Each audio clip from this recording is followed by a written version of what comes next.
तो दोस्तों, आज की हमारी नई कहानी है आधी धूप आधी छाया। बादशाह अकबर की बीरबल से नोकझोंक होती रहती थी। बात ही बात में बीरबल और अकबर बादशाह की नोकझोंक ने वाद विवाद का रूप ले लिया। इससे नाराज होकर बादशाह ने बीरबल को नगर से चले जाने का आदेश दिया।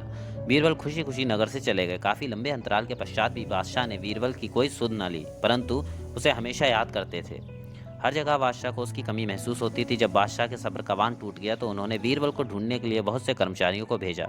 वे भी बीरबल को खोजने में कामयाब नहीं हो सके। आखिरकार बादशाह ने बीरबल को ढूंढने की नई तरकीब निकाली। उन्होंने शहर के चप्पे चप्पे पर ढिंडोरा पिटवा दिया कि जो शख्स आधी दूर धूप आधी दूर छाया में हमारे पास आएगा उसे 1,000 रुपए इनाम दिए जाएंगे।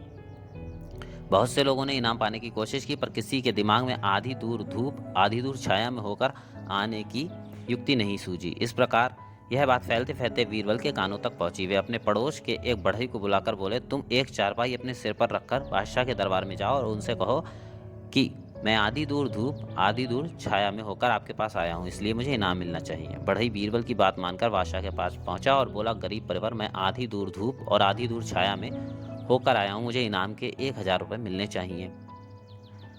सच सच बताओ, तुम्हें इस प्रकार की आने की सलाह किसने दी? बादशाह ने उससे पूछा। बढ़ई ने भोलेपन से कहा, बादशाह सलामत, कुछ दिनों पूर्व एक पंडित हमारे गांव में आ बसा था। लोग उसे बीरबल के नाम से पुकारते हैं, उसी के कहने पर मैंने यह कार्य किया है।